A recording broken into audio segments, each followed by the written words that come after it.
مسلمان بھی ایمان عمل والا بن جائے، اور بھی اس کے ساتھ ساتھ جتنے غیر مسلم ہیں اللہ ان کو ہدایت دے دے۔ ٹھیک ہے جی، انبیاء علیہ السلام رسول پاک صلی اللہ علیہ وسلم کا تڑپنا رونا کس کے لیے تھا؟ امت کے لیے۔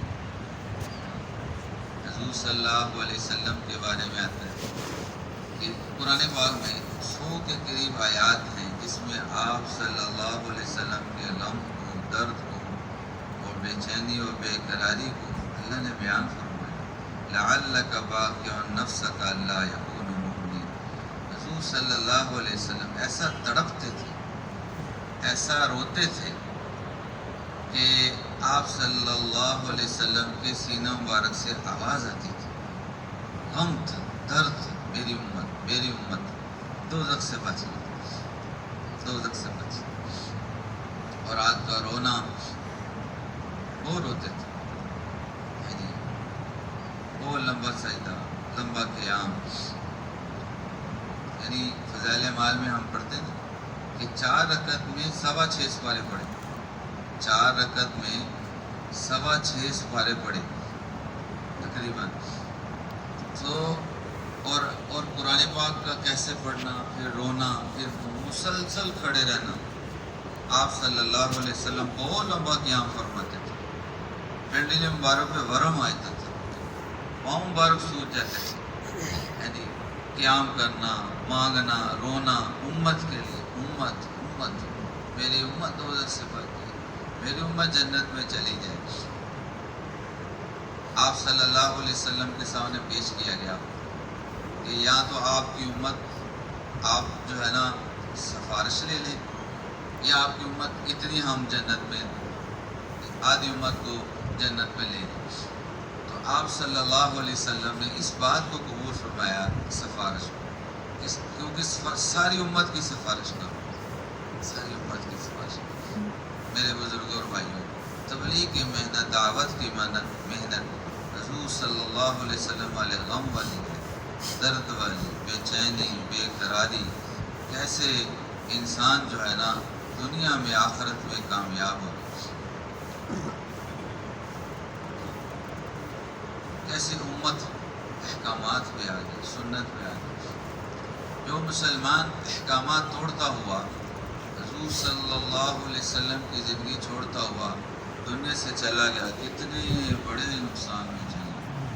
موت آتے ساتھ ہی اللہ معاف کر دے تو وہ تو کریم ہے، اس کو تو کوئی پوچھنے والا نہیں۔ وَمَن يَغْفِرُ الذُّنُوبَ إِلَّا اللَّهُ۔ اللہ کے علاوہ کوئی گناہوں کا معاف کرنے والے، وہ بہت بڑی ذات، اس کا رحم اور اس کی بخشش بہت بڑی ہے، اس کا کوئی تصور نہیں کر سکتا۔ ایک آدمی نے 99 قتل کیے، تو مسئلہ پوچھنے گیا کہ کوئی دل میں یہ پیدا ہوئی بات کیا، یہ تو غلط ہو گیا، وہ میری بخشش، وہ معافی کی، وہ سلسلہ سبب مان دے۔ تو ایک جو ہے نا چلا گیا صوفی کے پاس، تو تم تو 99 بنا، تمہیں تو بخشش تمہاری ہے ہی نہیں۔ تو اس نے اس کو بھی ختم کیا، اس کو تو پورے کرو۔ پھر اس کے دل میں احساس پیدا ہو کہ یار بخشش ہو جائے، معافی مل جائے۔ تو اہل علم کے پاس گیا، تو انہوں نے رہنمائی کی ایک بستی کی کہ اپنی ماحول بدل لے، بستی میں چلا جائے، وہاں ایمان والے اعمال والے لوگ۔ اللہ کی شان جا رہا تو موت آ گئی، اور حالانکہ بستی دور تھی، تو جنت والے فرشتے بھی آ گئے، دوزخ والے بھی آ گئے۔ جنت والے کہیں کہ بھائی اس نے توبہ کر لی، ہم نے لے جانا۔ دوزخ والے فرشتے کہ 100 بندہ مارا اس نے۔ تو اللہ تعالیٰ نے فرشتہ بھیجا، وہ جب گرا نا تو تھوڑا سا آگے بڑھا کہ جتنا ہمت ہو میں بستی کی طرف آ گیا۔ تو اس فرشتے نے کیا کہا کہ بھئی ایسے کر لو، زمین دیکھ لو، اگر جو جس بستی کی طرف جا رہا ہے وہ زمین قریب ہے تو پھر یہ جنت والے لے جائے، اگر وہ دور ہے دوزخ والے لے جائے۔ تو علماء فرماتے ہیں اصل میں وہ دور تھی، اللہ نے زمین کو حکم دیا سکڑنے کا۔ اللہ کی تو بخشش اور اس معافی کا تو تصور نہیں، لیکن اللہ پاک کی سنت جو ترتیب ہے وہ ہے کہ اللہ کی اطاعت و فرما برداری والے کامیاب ہوں گے، حضور صلی اللہ علیہ وسلم کے طریقے سے زندگی گزارنے والے کامیاب ہوں گے۔ سنت کا چھوڑنا، احکامات کا توڑنا، اللہ معاف کرے، حالات آئیں گے، پریشانیاں آئیں گی، مسائل آئیں گے دنیا میں، آخرت میں۔ میرے بزرگوں اور بھائیوں،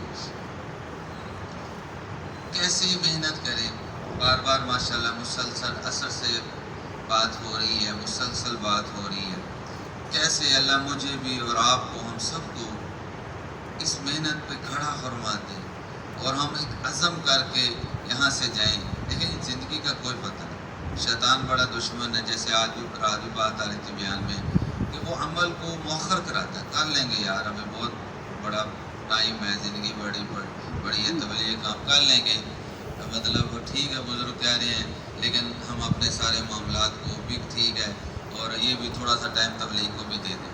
نہیں میرے بزرگوں اور بھائیوں، کہ اس وقت کا جو تقاضا ہے اور اس حال کا امر ہے، کہتے ہیں حال کا امر میں لگنا ہی تو دین ہے۔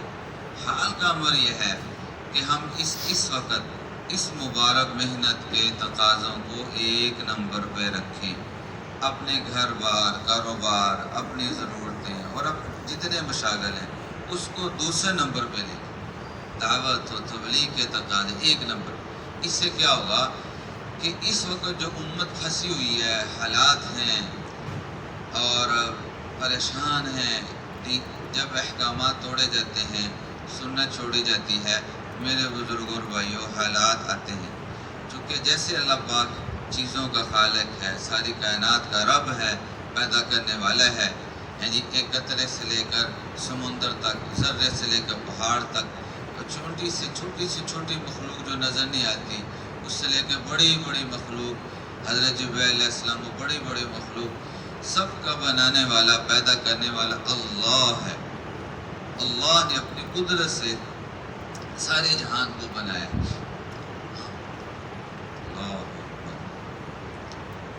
اللہ کی بڑائی اور عظمت اور کبریائی بولنا، یہی تو تبلیغ کا کام ہے، اللہ کو بیان کرنا کہ اللہ کرنے والے ہیں۔ اے ساری دنیا کے انسانوں، نظام اللہ کے ہاتھ میں ہے، بنانے والے اللہ ہیں، خالق اللہ ہے، مالک اللہ ہے، رب اللہ ہے، کسی اور کے ہاتھ میں کچھ بھی نہیں ہے۔ اور یہ ساری مخلوق ہے، اس سب پہ اللہ کا قبضہ ہے، تصرف اللہ کا ہے، حکم اللہ کا چلتا ہے۔ ان الحکم الا للہ الا لہ الخلق والامر، حکم اس ساری کائنات پہ اللہ کا چلتا ہے۔ سمندر ہو، ہوائیں ہوں، زمین ہو، فضائیں ہوں، آسمان ہو، سورج روزانہ سورج زمین سے 13 لاکھ گنا بڑا ہے، اور اللہ نے اس کو پیدا کیا، روزانہ سجدہ کرتا ہے، اور روزانہ جب طلوع ہوتا ہے اللہ سے اجازت لیتا ہے، اجازت ملتی ہے تو طلوع ہوتا ہے۔ ایک دن آئے گا اللہ تعالیٰ سورج کو مشرق سے طلوع فرماتے، ایک دن آئے گا اللہ حکم دیں جب قیامت بڑی نشانیوں میں سے کہ سورج مغرب سے طلوع، کیوں؟ اللہ حکم دیں گے، سورج گرا نہیں لگتا، کیسے اللہ تعالیٰ دن میں اندھیرا چھا جاتا ہے، سورج ہے، اللہ پاک کا نظام ہے، اللہ اپنی قدرت سے کرتا ہے۔ تو ساری کائنات کا بنانے والا اللہ، اور اس میں قبضہ، تصرف بھی اللہ کا، حکم بھی اللہ کا چلتا ہے، نظام اللہ کے ہاتھ میں ہے۔ وَلَهُ الْكِبْرِيَاءُ فِي السَّمَاوَاتِ وَالْأَرْضِ، تو اللہ کی بڑائی کے بول بولنا، اللہ کی عظمت کے بول بولنا، کہ سب کچھ کرنے والے اللہ کے ہاتھ میں، ساری کی ساری کامیابیاں ایک اکیلے اللہ کے ہاتھ میں ہیں۔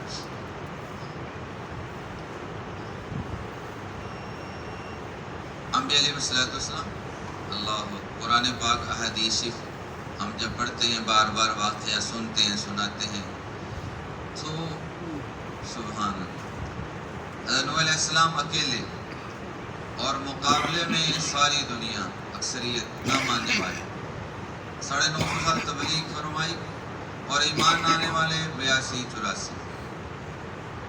اب حکم ہوا، اللہ نے فرمایا موسیٰ، اے نوح یہ ایمان نہیں لائیں گے. ایک وقت آیا کہ اللہ نے فرمایا یہ ایمان نہیں لے گے. انبیاء علیہ السلام کی خوبصورت ترتیب ہے کہ بد دعا نہیں فرماتے. قوم جتنا مرضی ستائے، بات نہ مانے. یہ دعوت کا مزاج ہے کہ داعی، دین کی محنت کرنے والا، اگر گھر والے بات نہیں مان رہے، محلے والے نہیں مان رہے، بستی والے نہیں مان رہے، یہ نہیں کہ بد دعائیں شروع کر دیں کہ ان کا بیڑا غرق ہو، ہمیں یہ کام نہیں کرنے دیں. انبیاء علیہ السلام بد دعا نہیں دیتے. ہاں، نوح علیہ السلام کو جب اللہ نے فرمایا کہ یہ ایمان نہیں لائیں گے، پھر بد دعا دی کہ یا اللہ جب یہ ایمان نہیں لائیں گے تو اس زمین کو ان لوگوں سے پاک کر دے تاکہ ایمان والے لوگ، نیک لوگ آئیں دنیا میں، اللہ کی اطاعت کرنے والے آئیں. کشتی بنانے کا حکم دیا، قوم مذاق کرنا شروع. تو اللہ پاک نے پھر اللہ کا جب حکم آیا زمین سے پانی، آسمان سے پانی، پانی پانی، تو نوح علیہ السلام کو اللہ نے ماننے والوں کو بچا لیا اور ساری قوم کو ختم کیا. کیوں؟ کہ حضرت نوح علیہ السلام جس ذات کی طرف دعوت دے رہے ہیں اللہ ساتھ ہے. حضرت ابراہیم علیہ السلام اکیلے، اور نمرود پوری دنیا کا بادشاہ، فوجیں، اسلحہ اور مال، اسباب، سب کچھ. اور داعی اللہ کی طرف بلانے والے اکیلے. تو اس نے یہاں تک پروگرام بنایا نمرود نے حضرت ابراہیم علیہ السلام کو ختم کرنے کے لیے، تاکہ دنیا کو پتہ چلے ہماری نہ ماننے والوں کو ہم کیا انجام کرتے ہیں. آگ جلائی اور بہت خوفناک آگ جلائی. ابراہیم علیہ السلام کو آخری لمحے تک نہیں پتا کہ یہ آگ ٹھنڈی ہو جائے، گلزار بن جائے.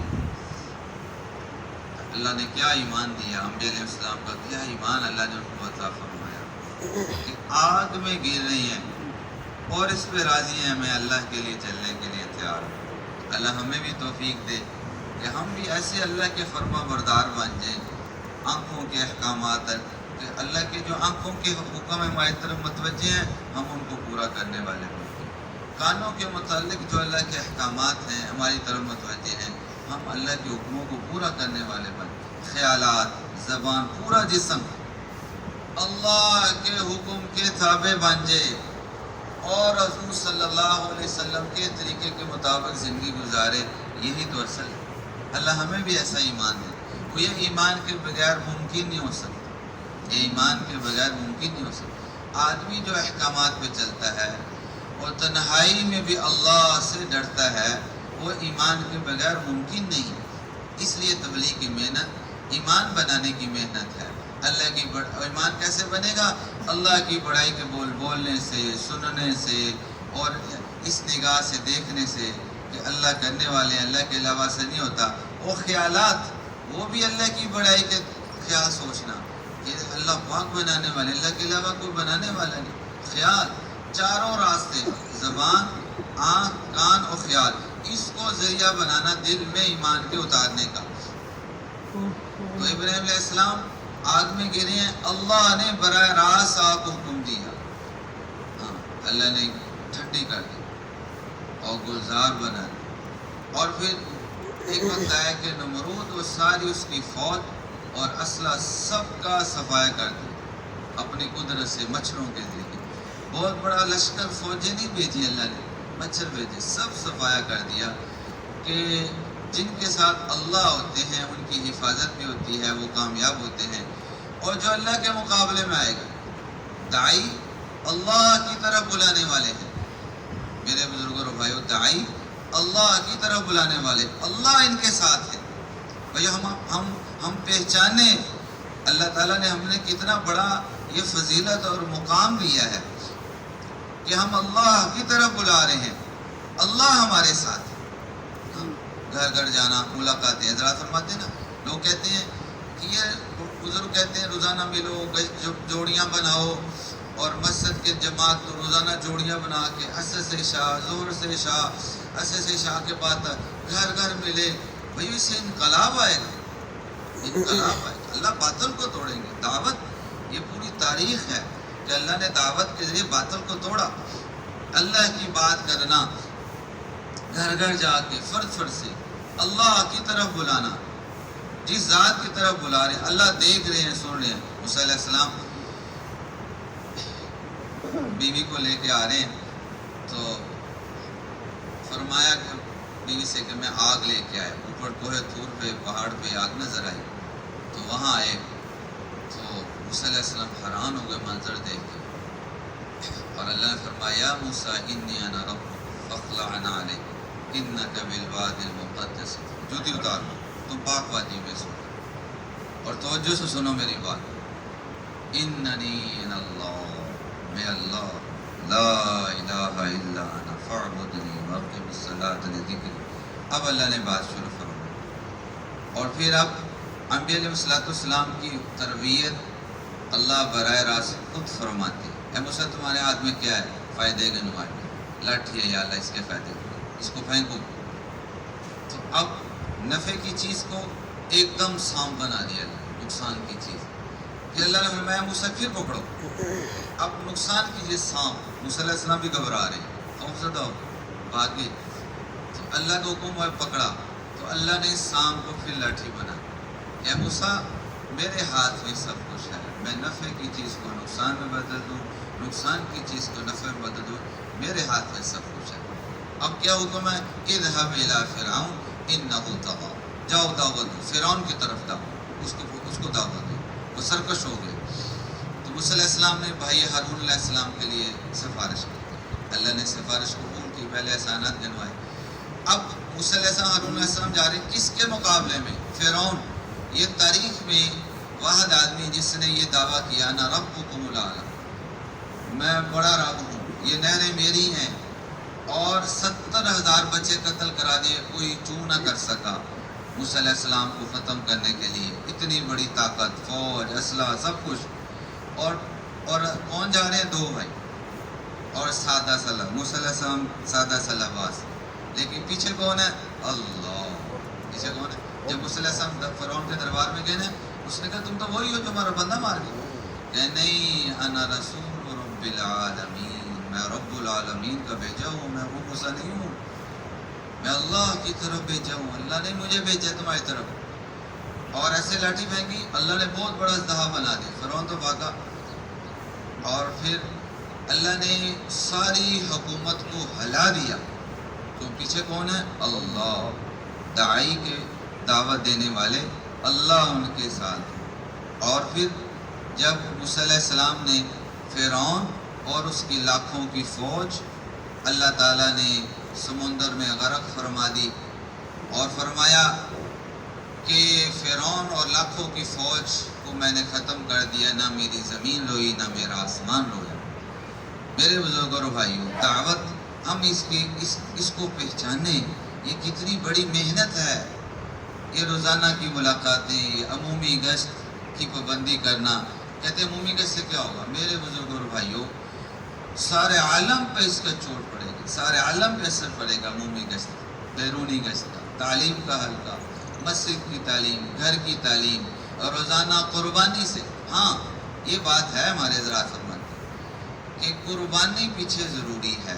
قربانی اور اخلاص، اللہ کی رضا ہو، کچھ نہ چاہنا. جن کے اندر محنت کرتے ہیں، انبیاء علیہ السلام کی دعوت کو جب اللہ نے ذکر فرمایا اور فرمایا وما اسألکم علیہ من اجر ان اجر الا علی رب العالمین، کہ ہم تمہیں جو تبلیغ کر رہے ہیں، دعوت دے رہے ہیں، اس سے تم سے اپنی قوموں کو فرماتے تم سے کچھ بدلہ نہیں چاہتے، ہم اس کا بدلہ اللہ سے لیں گے. یہ ضروری بات ہے کہ دین کی محنت کرنے والے جن کے اندر محنت کر رہے ہیں ان سے کوئی طلب نہ ہو کہ ان سے کوئی دنیاوی فائدہ اٹھائیں گے، کوئی مال لے لیں گے، کوئی دنیاوی فائدہ اٹھائیں گے. امیر آدمی ہے، خواص ہے، یہ لگ جائے کل کو اس کے پاس ضرورتیں حاجتیں لے کے جائیں گے.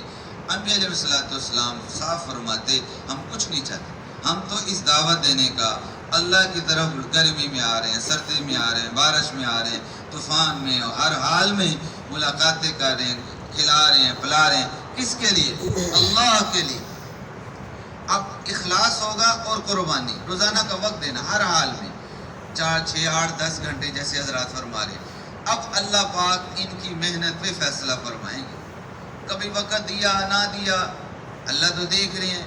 ایک دفعہ حاجی عبداللہ صاحب رحمۃ اللہ مان لے گئے کہ اللہ تو فیصلہ فرمائے لیکن کن پہ رکھ کے فیصلہ فرمائے، کہ ہم تو کچھ گھر کا تقاضا، یہ ساری تبلیغ گئی، وہ کاروبار کا تقاضا آ گیا، کیسے گیا، سروز آ گیا، چلا گیا. تو بھائی داعی جو دعوت دینے والے ہیں وہ قربانی کے ساتھ کام کریں گے، محنت کریں گے تو فیصلہ ہوگا. قربانی پیچھے شامل نہیں ہوگی تو میرے بزرگوں اور بھائیوں پھر فیصلے میں دیر ہو جائے. اس لیے قربانی کے ساتھ ہر کام میں لگے. تو سب سے پہلی بات تو ہماری محنت کی بات یہ ہے کہ دلوں میں اللہ کی بڑائی عظمت کو اتارنا، اور اس کے لیے عمومی فضا محلوں میں بن جائے، دفتروں میں، گھروں میں، کاروبار میں، کہ اللہ سے ہوتا ہے، اللہ کے غیر سے نہیں ہوتا. یہ ہر مسلمان کی زبان پہ یہ بول، افسروں، تاجروں، پولیسوں، فوجوں، جتنے محکمے ہیں، مرد ہیں، عورتیں ہیں، ہر ایک یہ کہے کرنے والے اللہ ہیں، اللہ پاک سے ہوتا ہے، اللہ بڑے ہیں، اللہ رب ہیں، اللہ سب کچھ کرنے والے ہیں. مخلوق سے اور مال سے، ملک سے، چیزوں سے، نقشوں سے، شکلوں سے نہیں ہوتا. یہ بولیں ضروری ہیں. اس کے بغیر دین زندہ نہیں ہوگا میرے بزرگوں اور بھائیوں. جب تک کہ اللہ کی بڑائی کے بول نہیں بولے جائیں. گھروں میں تذکر ہو، ہر جگہ تذکر ہو. پہلی محنت ہمارے ذمہ یہ ہے. اس کا عمومی فضا میرے بزرگوں اور بھائیوں، آج اللہ سے ہونے کے بول نہیں بولے جا رہے. اللہ کی تعریف اور اللہ کی نعمتوں کی، اس لیے مایوسی سی کیفیت ہے، مایوسی، نا امیدی، چونکہ اللہ کو نہیں پہچانتے، اللہ کو نہیں پہچانتے. اور شیطان دشمن ہے، وہ دو چیزوں کے ذریعے سے مسلمانوں کو دین سے دور کرتا ہے، اور حتیٰ کہ علماء فرماتے ہیں کفر تک پہنچا دیتا ہے. ایک مایوسی اور دوسرا نا امیدی. مایوسی پیدا کرے گا، نا امیدی پیدا کرے گا. نہیں، اللہ کی ذات سے پر امید ہوں، مایوس نہ ہوں، نا امید نہ ہوں. انبیاء علیہ السلام، حضور صلی اللہ علیہ وسلم دعوت دے رہے ہیں، سارا باطل مخالف، سارا مکہ مخالف اور سارا مخالفت حالات ہیں، لیکن اللہ کی ذات سے امید ایک دن آئے گا، اللہ فیصلہ فرمائے. تو مایوسی نہیں ہے، نا امیدی نہیں ہے. ہاں، تو محنت کر کے مسلمانوں میں امید پیدا کرنا، شوق اللہ کے بارے میں، مایوس نہ ہو. اللہ نے فرمایا قل یا عبادی الذین اسرفوا علی انفسہم لا تقنطوا من رحمت اللہ. اے میرے بندو، میری ذات سے مایوس نہ ہو. یا اللہ آپ کیا کریں گے؟ ان اللہ یغفر الذنوب جميعا، میں سارے گناہ معاف کر دوں گا. ہاں، سب معاف کر دوں. ایک حدیث پاک میں آتا ہے، ہم کہتے ہیں نا شیطان بڑا دشمن ہے، وہ کہتا ہے تم تو بہت بڑے گناہ گار ہو، تمہاری بخشش ہو ہی نہیں سکتی. اب کیا اس کا حل کیا ہے؟ بھائی تمہاری بخشش نہیں تو تم اسی نافرمانی والی زندگی گزار، یہی کرتے ہو. تو دشمن ہے، شیطان وار کرتا ہے ہم سب پہ. حدیث پاک میں آتا ہے اللہ فرماتے ہیں ابن آدم تم اتنے گناہ کرو کہ آسمان تک پہنچ جائے. علماء فرماتے ہیں کہ سارے انسان مل کے بھی اتنے گناہ کرے تو نہیں ہو سکتے. ایک آدمی اتنے گناہ کرے کہ آسمان تک پہنچ جائیں اور پھر وہ توبہ کرے، روئے، نادم ہو جائے، شرمندہ ہو جائے، میرے مالک معاف کر دیں. ہاں، تو اللہ پاک فرماتے ہیں کہ میں سب معاف کر دوں گا، مجھے کوئی پرواہ نہیں. اللہ ہے، ہم اس کو اپنے مخلوق ہے، اللہ ہے. تو اس لیے محنت کر کے امت میں امید پیدا کر دیں، شوق پیدا کر دیں. اور اللہ یعنی مولانا احسان اکثر فرماتے ہیں نا کہ محنت کر کے مسلمانوں کو مسجد میں لے آؤ، جان مار کے، قربانی کر کے، ایک فضائل ترغیب سنا، مسجدیں بھر دی. مسلمان مسجد میں آ گیا اور نماز کی پابندی ہوئی، سارے مسئلے اللہ پاک حل فرما دے. تو میرے بزرگوں اور بھائیوں، اللہ کی بڑائی کے بولنا، تذکر حضور صلی اللہ علیہ وسلم کی زندگی میں کامیابی، یہ بولو، ہر ایک کی زبان پہ یہ بولو. کامیابی سنت میں ہے، کامیابی حضور صلی اللہ علیہ وسلم کے طریقے میں ہے. آپ صلی اللہ علیہ وسلم کے طریقے کو چھوڑ کے ناکامی ہے دنیا آخرت کی. لَقَدْ كَانَ لَكُمْ فِي رَسُولِ اللَّهِ أُسْوَةٌ حَسَنَةٌ وَمَا آتَاكُمُ الرَّسُولُ فَخُذُوهُ وَمَا نَهَاكُمْ عَنْهُ فَانْتَهُوا مَن يُطِعِ الرَّسُولَ فَقَدْ أَطَاعَ اللَّهَ. کتنی آیات ہیں قرآن پاک میں، اللہ فرما رہے ہیں میرے محبوب کی اطاعت کرو. اللہ حکم دے رہے ہیں. اللہ حضور صلی اللہ علیہ وسلم کی اطاعت کی فضا ہو ہر جگہ. سنت کے خلاف کوئی کام نہیں کرنا، یہ برداشت نہ ہو. گھروں میں ہر جگہ سنت میں کام نہیں کیا. حضور صلی اللہ علیہ وسلم، آپ صلی اللہ علیہ وسلم کے جسم مبارک سے لگی ہوئی مٹی علماء فرماتے ہیں عرش سے بھی افضل ہے، عرش سے بھی قیمتی ہے، اور بہت آپ صلی اللہ علیہ وسلم کے جسم مبارک سے نکلنے والا ہر عمل کتنا قیمتی ہوگا، ساتوں زمین آسمان سے قیمتی ہے۔ تو ہمارے دلوں میں عظمت ہو سنت کی، ہر مسلمان کے دل میں عظمت پیدا ہو جائے کہ حضور صلی اللہ علیہ وسلم کی زندگی یہ ذریعہ دنیا آخرت بننے کا، یہ محنت بھی ہم نے میرے بھائی اس کی فضا بنانی، اور سارے مسلمان نماز پہ آ جائیں، عبادات پہ آ جائیں، اذان ہو سارے مسلمان مسجد میں آ جائیں۔ کیسے حضور صلی اللہ علیہ وسلم کو نماز کا اہتمام تھا۔ امی عائشہ فرماتی ہیں رضی اللہ عنہ کہ حضور صلی اللہ علیہ وسلم ہم سے بات فرماتے ہیں، ہم بھی آپ سے بات کرتے، گھر کی زندگی جیسے ہوتی، لیکن جو ہی اذان ہوتی تو حضور صلی اللہ علیہ وسلم ایسے ہو جاتے جیسے ہمیں جانتے بھی نہیں، ایسے نماز کی تیاری میں لگتے۔ تو ہم دیکھیں کہ آج اذان ہوتی ہے تو ہمارے سارے کاروبار، دکانیں، ذمہ دارہ، میٹنگ اور دفتر اور اسکول اور کالج اور سارے یعنی کیا بند ہو جاتے ہیں۔ بھائی یہ محنت ہے کہ جب اذان ہو تو کیفیت بدل جائے، اللہ نے بلا لیا، بس اللہ نے بلا لیا، سارے کام چھوڑو۔ ہمارے بزرگ تو نماز کی اہمیت کے لیے ایک بات بھی فرماتے ہیں، بے شک یہ جائز ہے کہ ہمارے ہاں ہوتا ہے دکانوں میں نا ایک وقت پہلے وقت میں نماز ہے، چلو کچھ بندے تب پڑھ لیں، کچھ بات پڑھ لیں، بے شک یہ جائز ہے، لیکن نماز کی اہمیت اور سارے مجمع کو ترغیب ملے، دکانیں بند ہو جائیں، سارا نماز سارے جائیں تاکہ فضا بنے، ماحول بنے، ترغیب ملے۔ یہ کس لیے دکان بند کرے؟ بھی نماز کے لیے، اوروں کو بھی ترغیب ملے، فضا بن جائے، فضا بن جائے، کوئی اذان کے بعد کوئی عمل میں نہ لگے سوائے نماز کے، گھروں میں بھی فضا اور مسجدوں میں۔ اللہ کے محبوب صلی اللہ علیہ وسلم کو معراج کے اللہ نے پاس بلا کے تحفہ دیا، تو جب آپ صلی اللہ علیہ وسلم دنیا سے تشریف لے جا رہے تھے اور آپ صلی اللہ علیہ وسلم نے جو وصیت فرمائی وہ بھی نماز کی، وہ غلاموں کے بارے میں فرمائی۔ تو نماز بہت زیادہ اس کی اہمیت ہے، جیسے ہمارے جسم میں سر کی حیثیت ہے ایسے دین میں نماز کی حیثیت۔ اگر آدمی کا بازو نہ ہو زندہ رہ سکتا ہے، ٹانگ ہی نہ ہو زندہ رہ سکتا ہے، اور اگر نماز ہی نہ ہو یعنی وہ ساری نہ ہو تو زندہ نہیں رہ سکتا، ایسے نماز نہیں ہوگی تو دین نہیں ہوگی۔ تو امت نماز پہ آ جائے، یہ محنت ہے، گھر گھر فرد فرد ملاقاتیں، محنت، 100% مسلمان نماز پہ آئے، غم ہو۔ میرے بزرگوں بھائی مسجد کی جماعت کے دل میں غم ہو، تڑپ ہو، رونا ہو، اللہ سے فیصلہ کروانا ہو۔ محلوں کے اندر حضرات کہتے ایک مجموعہ ہو جو حضور صلی اللہ علیہ وسلم والے غم والا ہو، درد والا ہو، اور رونے والا ہو، اللہ سے رو دو کہ فیصلہ کروا دے، سجدے میں پڑ جائے اور مانگ لے اللہ سے۔ مولانا الیاس رحمۃ اللہ علیہ ایک دفعہ ہمارے پاس یہاں پہ نا مولانا جمیل صاحب رحمۃ اللہ علیہ رائے کے جو امام تھے رحمۃ اللہ علیہ، تو وہ تشریف لائے، ایک مجلس میں بیٹھے ہوئے تھے، تو فرمانے لگے، بڑی خوبصورت بات فرمائی انہوں نے، وہ فرمانے لگے کہ مولانا الیاس رحمۃ اللہ علیہ تو پوری دنیا میں کام کر کے چلے، ایک بندے کو تڑپ لگی، مولانا الیاس رحمۃ اللہ بے چینی، بے قراری، تڑپ، ہائے امت دوزخ سے بچے، دنیا آخرت کی کامیابی حاصل کر لے، دین پہ آ جائے، احکامات پہ آ جائے۔ تو مولانا الیاس رحمۃ اللہ تڑپتے تھے،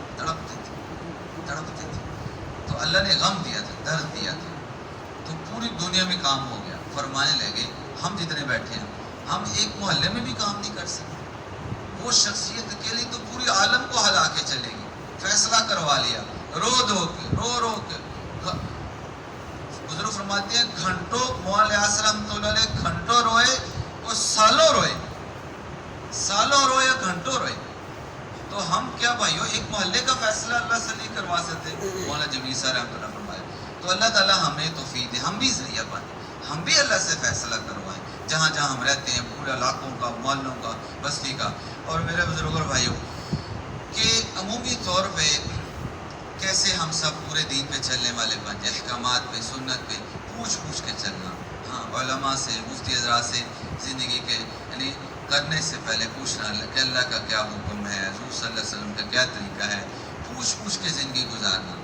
تو مسائل بھی علماء سے پوچھنا، اور فضائل کے حلقے، عموم ہر جگہ فضائل کے حلقے، گھروں میں ہر جگہ جہاں مسلمان جمع ہو فضائل کا حلقہ تعلیم کا حلقہ لگائے، اس سے عمومی فضا بنے گی دین پہ چلنے کی۔ اور میرے بزرگوں بھائیوں اللہ پاک کی ذات، اللہ کے احسانات میں ہم سب ڈوبے ہوئے ہیں۔ وَإِن تَعُدُّوا نِعْمَةَ اللَّهِ لَا تُحْصُوهَا، اللہ کے اتنے احسانات ہیں، ہم شمار کرنا چاہیے تو گننا چاہیے، گن نہیں سکتے۔ لَإِن شَكَرْتُمْ لَأَزِيدَنَّكُمْ، تم اگر شکر ادا کرو گے تو اور نعمت کو اللہ بڑھائیں گے۔ تو اللہ کے ہم احسانات میں ڈوبے ہوئے ہیں، ہر وقت 24 گھنٹے اللہ پاک کے تعلق بڑھتا چلا جائے، محبت اور معرفت میں ہم بڑھتے چلے، دل کے اندر اللہ کی محبت اور عظمت اور تعلق بڑھتا چلے، طبیعت اور روح اور دل اور دماغ اللہ کی طرف پھیرتے۔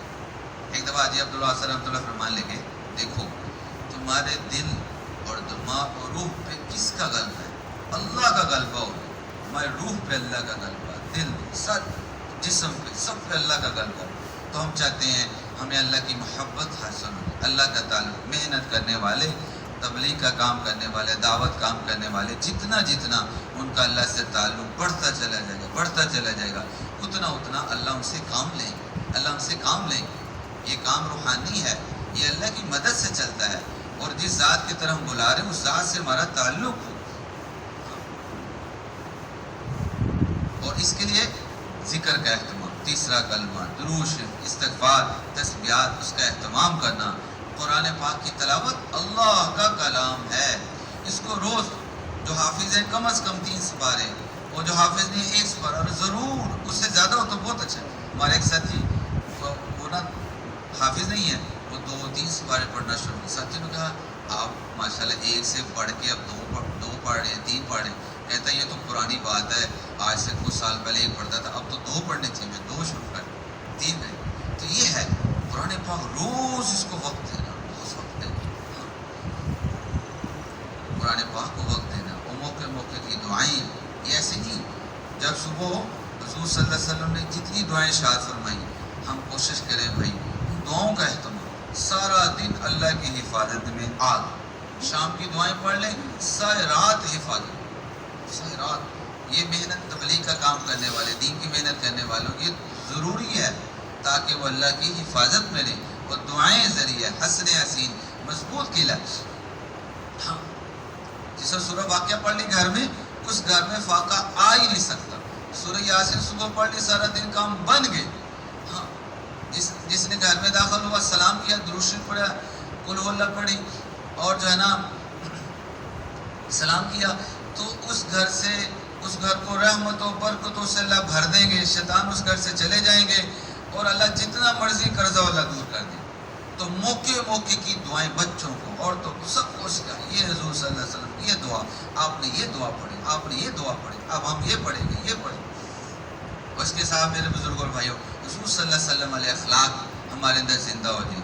ہاں، حضور صلی اللہ علیہ وسلم ایک خوبصورت زندگی لے کے، کہ آپ صلی اللہ علیہ وسلم سے پہلے کیسے معاشرہ، اس کے کیا حالات، یعنی کہ کیسے جو ہے نا کوئی حکومت کرنے کے لیے تیار نہیں، ایسا معاشرہ، ظلم پہ مبنی، کوئی زندگی نہیں، کوئی اخلاق نہیں، کچھ بھی نہیں، لیکن آپ صلی اللہ علیہ وسلم کی محنت کی برکت سے وہ کیسا خوبصورت معاشرہ بن گیا، ایک دوسرے پہ جان دینے والا من بن گیا۔ کہ صحابہ کرام پائے لے کے گئے ہیں تو شہید ہو رہے ہیں ان کے رشتہ دار، قریب سے آہ کی بات ہے تو فرمایا ان کو دو۔ یہ وہ معاشرہ، ایسا خوبصورت معاشرہ بن گیا حضور صلی اللہ علیہ وسلم کے خوبصورت اخلاق کی وجہ سے۔ تو بھائیو ہم محنت کریں، کیسے حضور صلی اللہ علیہ وسلم والے خوبصورت اخلاق ہمارے گھروں میں ہر جگہ زندہ ہو جائے۔ زبان کی حفاظت، ادنا اخلاق کہ ہماری زبان ہاتھ سے دوسرے مسلمانوں کو تکلیف نہ پہنچے، اور اعلیٰ اخلاق کہ جو تم سے توڑے اس سے جوڑو، جو تمہیں محروم کرے اسے عطا کرو، اور جو تجھ پہ ظلم کرے اسے معاف کرو۔ اور میرے بزرگ اور بھائیوں، ہماری ساری نقل و حرکت، یہ ساری قربانیاں اللہ کے لیے، اللہ راضی ہو جائے۔ ہاں، اخلاص آہستہ آہستہ آتا ہے، آدمی لگا رہے، مانگتا رہے، روتا رہے، تنہائی میں مانگتا رہے، تصحیح نیت، اخلاص لگا رہے، آتا ہے۔ اور جب آتا ہے تو اخلاص والوں کو اللہ ہدایت کا ذریعہ بناتے ہیں، اخلاص والے ہدایت کا ذریعہ بنتے ہیں۔ وہ بڑے بڑے فتنے اخلاص والوں کی وجہ سے اللہ دور فرما دے۔ تو اخلاص بھی ضروری ہے، اللہ کے لیے عمل کرنا، اللہ راضی ہو جائے، کچھ نہ چاہنا۔ میرے بزرگوں اور بھائیوں، ساری دنیا کے انسان کیسے ہمیشہ کی ناکامیوں سے بچ جائیں، ہمیشہ ہی کامیابی حاصل کر لیں، یہ ختم نبوت کی وجہ سے ہمارے ذمہ کام ہے، محنت ہے۔ بہت اس وقت امت پہ رحم کھانا، اپنے پہ بھی امت پہ، انسانیت دین کو چھوڑ کے، احکامات کو توڑ کے، حضور صلی اللہ علیہ وسلم کی سنت کو چھوڑ کے امت پریشان ہے اور حالات ہیں۔ ان حالات سے نکلیں گے، کیسے نکلیں گے؟ توبہ کریں گے، اللہ کی طرف متوجہ ہوں گے، رجوع اللہ۔ موسیٰ علیہ السلام بنی اسرائیل، اللہ نے واقعہ بڑا بیان کیا قرآن پاک۔ تو بنی اسرائیل بگڑے ہوئے مسلمان، عمل بگڑے ہوئے، مسلمان تھے عمل بگڑے ہوئے تھے۔ تو موسیٰ علیہ السلام نے تو توبہ کرو، اللہ حالات ٹھیک کر دیں گے، فرعون سے بھی جان چھوٹ جائے گی اور تمہیں اللہ تعالیٰ زمین کا حاکم بھی بنا دیں گے۔ انہوں نے بات مان لی۔ مولانا احمد بہاؤالدین صاحب رحمۃ اللہ علیہ اکثر یہ واقعہ بیان سنا، توبہ کر لی، نماز قبلہ ٹھیک کر لیا۔ اللہ رب العزت نے، انہوں نے اپنا عمل ٹھیک کیا، اللہ نے فرعون اور ساری قوم کو ختم کر اور ان کو وارث بنا دیا۔ توبہ ایسا عمل ہے کہ اللہ تعالیٰ کو حالات ٹھیک کرنے کے لیے وہ لمبا وقت نہیں چاہیے۔ ہم ادھر سے توبہ کریں گے اور احکامات پہ آئیں گے، سنت پہ آئیں گے، اس محنت پہ آئیں گے، اللہ اپنی قدرت سے حالات ٹھیک کریں۔ تو میرے بزرگوں اور بھائیوں، ساری امت یعنی پورے دین پہ آ جائے، احکامات پہ، یہ محنت اللہ نے ہمیں ہمارے ذمہ لگائی ہے۔ جیسے عرض کیا کہ 6 بر اعظم ہیں اور 8 ارب انسان ہیں، کیسے ساری ہماری دعوت ساری دنیا کے انسانوں اللہ کو پہچان لو، اللہ کی مان لو، اللہ کی طاقت کو تسلیم کر لو۔ اس لیے ختم نبوت کی وجہ سے میں نے ذمہ اس محنت کے اس امت کے سب سے